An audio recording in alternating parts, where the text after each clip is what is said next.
Next bulletin. Karnataka Congress panchayat ఢిల్లీకి చేరింది. ముఖ్యమంత్రి మార్పు, డిప్యూటీ సీఎంల నియామక వ్యవహారం ఢిల్లీ పెద్దలకు తలనొప్పిగా మారింది. రాష్ట్ర కాంగ్రెస్ నేతలు, మఠాధిపతుల డిమాండ్స్తో ఈ వ్యవహారం అధిష్టానానికి మరింత జటిలమవుతోంది. ముఖ్యమంత్రి మార్పు, ముగ్గురు ఉప ముఖ్యమంత్రుల నియామకానికి సంబంధించి కర్ణాటక కాంగ్రెస్లో నేతల మధ్య పెద్ద మాటల యుద్ధమే నడుస్తోంది. దీనిపై ఎవరూ మాట్లాడొద్దని కర్ణాటక ప్రదేశ్ కాంగ్రెస్ సమితి అధ్యక్షుడు డీకే శివకుమార్ హెచ్చరించినా ఎవ్వరూ వెనక్కు తగ్గడం లేదు. ముఖ్యమంత్రి స్థానాన్ని లింగాయతులకు ఇవ్వాల్సిందేనని కొందరు మఠాధిపతులు డిమాండ్ చేస్తుంటే డీకే శివకుమార్ కేటాయించాలని విశ్వ వక్కలిగల పీఠాధిపతి చంద్రశేఖరనాథ స్వామి నేరుగా సీఎం సిద్ధరామయ్యకే సూచించారు. ఇప్పటివరకు దళితులకు ముఖ్యమంత్రిగా అవకాశం దక్కలేదు కనుక ఈసారి వారికే సీఎం పదవి ఇవ్వాలని మాజీ మంత్రి నరేంద్ర స్వామి కొత్త వాదనను తెరపైకి తీసుకొచ్చారు. మరోవైపు కాంగ్రెస్ గ్యారంటీలతో అభివృద్ధి పనులు ఆగిపోయాయని బీజేపీ అస్త్రాలు సంధిస్తోంది. ఈ సమయంలో సీఎం మార్పు, డిప్యూటీ సీఎంల నియామక అంశం అధిష్టానానికి సవాల్గా మారింది. సీఎం సిద్ధరామయ్య వర్గపు నేతలే డిప్యూటీ సీఎంల అంశాన్ని తెరమీదకి తెచ్చి అగ్గి రాజేశారని డీకే శివకుమార్ తన సన్నిహితుల వద్ద ఆక్రోశాన్ని వ్యక్తం చేసినట్టుగా తెలుస్తోంది. ఇదే విషయాన్ని ఢిల్లీకి వెళ్లి జాతీయ అధ్యక్షుడు మల్లికార్జున ఖర్గేకు వివరించారు.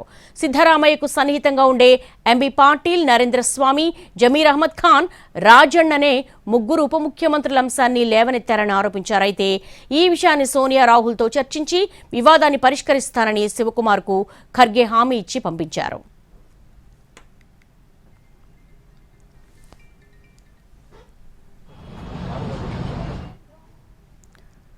కర్ణాటక ప్రదేశ్ కాంగ్రెస్ సమితికి డీకే శివకుమార్ అధ్యక్షుడిగా ఉన్నారు. దీంతో పాటు ఉప ముఖ్యమంత్రిగాను కొనసాగుతున్నారు. 2 పదవుల్లో ఒకదాన్ని వదులుకోవాలని డీకేకు హోంశాఖ మంత్రి డాక్టర్ జి పరమేశ్వర్ పరోక్షంగా చెప్పారు.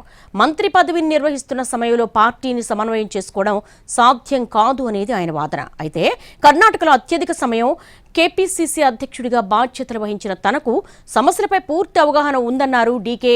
అదనపు ఉప ముఖ్యమంత్రుల నియామకానికి సంబంధించి తానోసారి కూడా పార్టీ పెద్దల వద్ద మాట్లాడలేదన్నారు. ఏ సమయంలో ఏ నిర్ణయం తీసుకోవాలో ఇక్కడి నేతల కన్నా అధిష్టానానికి బాగా తెలుసన్నారు డీకే. ముఖ్యమంత్రిగా అవకాశం వస్తే తప్ప కేపీసీసీ పగ్గాలు వదులుకోవడానికి డీకే సిద్ధంగా లేరు.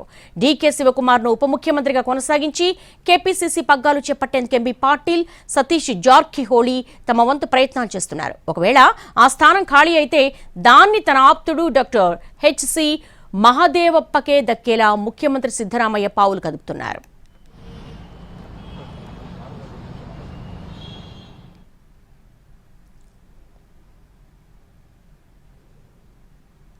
ఈ వివాదం ఇలా కొనసాగుతుండగా మంత్రి సతీష్ జార్కిహోళీ మరో బాంబు పేల్చారు. ఈ ఎన్నికల అనంతరం అంటే 2028లో తానే ముఖ్యమంత్రి బాధ్యతలు చేపడతానని బహిరంగంగా చెప్పేసుకుంటున్నారు. ఇప్పటివరకు దళితులకు ముఖ్యమంత్రిగా సేవలందించే అవకాశం రాలేదన్నారు. వచ్చే ఎన్నికల్లో పార్టీని భారీ మెజార్టీతో అధికారంలోకి తీసుకొచ్చే బాధ్యతను తానే తీసుకుంటానని చెప్పారు.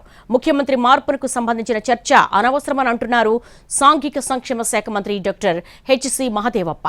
కర్ణాటకలో ముఖ్యమంత్రి స్థానం ఖాళీగా లేదని ప్రతి ఒక్కరూ గుర్తుంచుకోవాలని హితవు పలికారు.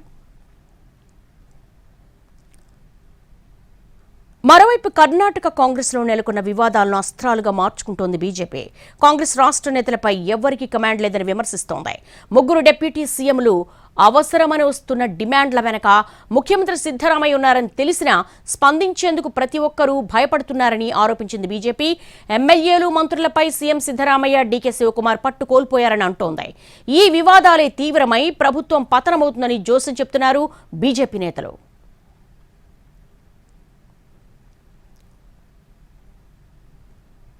ముఖ్యమంత్రి పీఠం నుంచి సిద్ధరామయ్యను గద్దె దింపితే రాష్ట్ర వ్యాప్తంగా ఆందోళనలకు దిగుతామని హెచ్చరించారు అహింద రాష్ట్ర అధ్యక్షుడు ప్రభులింగ దొడ్డని. 5 ఏళ్ల పాటు సిద్ధరామయ్య ముఖ్యమంత్రిగా కొనసాగితేనే రాష్ట్ర అభివృద్ధి సాధ్యమని ఆయన అంటున్నారు. కొందరు మఠాధిపతులు రాజకీయాల్లో జోక్యం చేసుకోవడం మంచిది కాదని సూచించారు. చంద్రశేఖరానంద స్వామి చేసిన వ్యాఖ్యలు ఆయన వ్యక్తిగతమని, దాన్ని కాంగ్రెస్ ఆమోదించాల్సిన అవసరం లేదని అన్నారు దొడ్డని.